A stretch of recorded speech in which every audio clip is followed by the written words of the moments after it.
Amiens avec un sport qui a du mal à émerger de l'eau et pourtant il fait de plus en plus d'adeptes, c'est le water polo. La semaine prochaine, le week-end prochain, 6 équipes vont disputer le tournoi final du championnat de France féminin.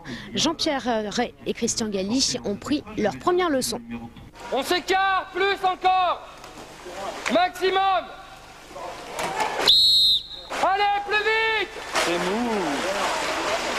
On ne peut pas dire que le water-polo soit une discipline connue, bien qu'elle ait plus de 100 ans d'existence.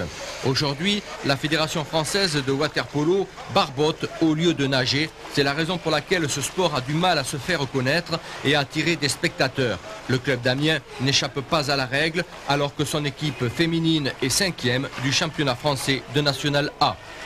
Il faut être très fort physiquement, ça veut dire qu'on ne peut pas du jour au lendemain se dire tiens je vais faire du water polo. Faut nager, il faut d'abord nager. Si on ne sait pas nager, on se dit tiens du jour au lendemain je fais du water polo, c'est pas possible. Donc avant de pratiquer le water polo, on peut se rendre compte qu'il faut une grosse condition physique et au niveau de la natation, il faut déjà travailler beaucoup avant de faire du water polo. Au water polo, comme dans tous les sports collectifs, le gardien de but tient une place privilégiée. Et si au football on admire le gardien qui fait un beau plongeon, au water polo, il ne plonge pas. On vaut mieux pas mettre la tête sous l'eau, sinon on risque forcément de rater la balle et c'est pas l'objectif. Vaut mieux sortir le plus haut possible, c'est beaucoup mieux. Les tirs sont violents? Au niveau national, ça va encore, mais dès qu'on arrive déjà chez les garçons, c'est beaucoup plus violent et au niveau international, quand on a des joueuses à se qualifier, ils peuvent être très forts.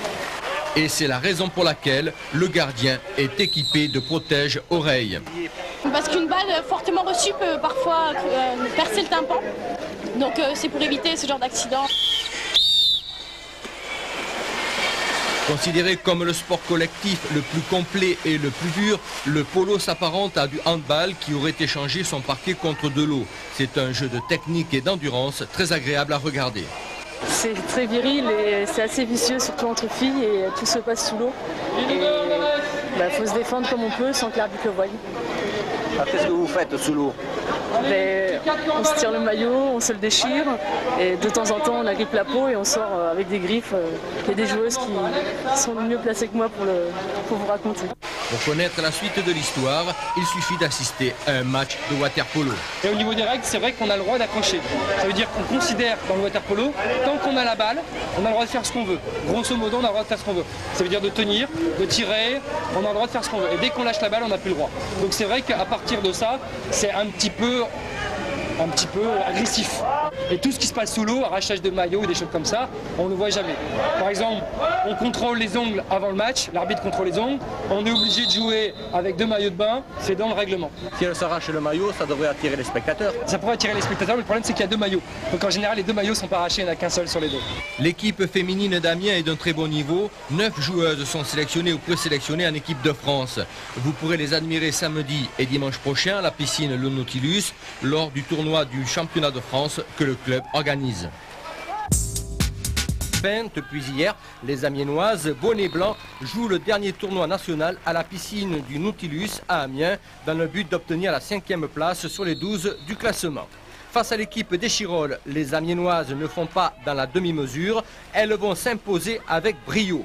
Lors de la première période qui dure 7 minutes, sans compter les temps morts, le water-polo se joue en 4 périodes. Les Picardes vont inscrire 5 buts et les visiteuses un seul.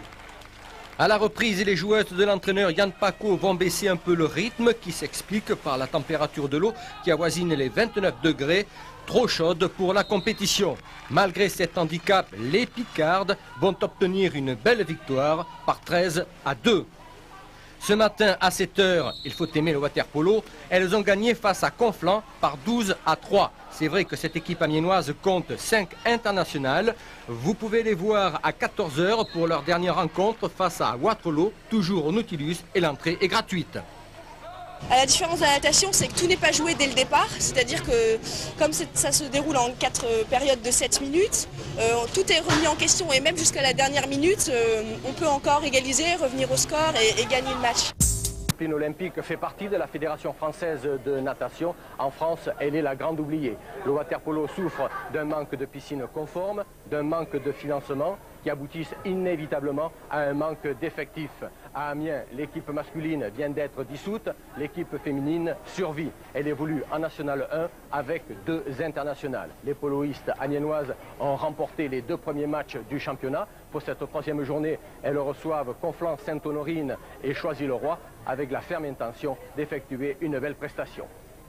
Le water-polo se déroule en 4 périodes de 7 minutes chacune. Assis dans un fauteuil, cela ne paraît pas bien long, mais dans l'eau, il en est autrement. Les Amiénoises bonnet blanc effectuent une superbe première période. Même si elles ne sont pas encore entrées dans le match, elles inscrivent 2 buts. Mais on voit dans cette équipe la volonté de bien faire circuler le ballon. Dans la 2e période, les Amiénoises cartonnent. Elles effectuent de très bons tirs de loin. Elles marquent 3 buts supplémentaires. À 5-0, le match est presque gagné. L'entraîneur jubile. C'est le résultat de sa politique. L'équipe a été un peu rajeunie. On essaie d'intégrer au maximum les jeunes pour penser à l'avenir. C'est vrai qu'il y a une génération qui arrive un petit peu, qui commence à être dépassée un petit peu. Et là, derrière, on essaye de faire venir les toutes petites, les intégrer au maximum dans les matchs pour apporter le maximum d'expérience dès maintenant. Durant la 3e période, les Picardes gèrent leurs 5 buts d'avance et la capitaine Mélanie Deric, joueuse internationale, peut se poser des questions sur l'avenir de l'équipe de France qui est toujours sans entraîneur. Elle n'a pas d'entraîneur, on ne sait pas ce qui se passe parce que en fait il y a un tournoi au mois de mai Open pour les Jeux Olympiques. L'année dernière, on avait, à partir du mois de novembre, on avait des rassemblements tous les week-ends, un week-end par mois, pardon. Et là, il n'y a rien, on ne sait pas ce qui se passe. Vous n'avez pas l'impression que la Fédération française se fout un peu de vous? Complètement. Notre fédération, c'est du style, on a une échéance, 2 mois avant, on va peut-être s'entraîner un peu, mais il n'y a rien, il n'y a pas de travail de fond réellement qui est fait. Alors, le travail de fond, elle l'effectue avec son équipe, où dans cette 4e période, les poloistes amiénoises inscrivent 3 nouveaux buts. Résultat final, 8-0. Au match suivant, face à Choisy-le-Roi, elles ont encore gagné par 10-6. Transition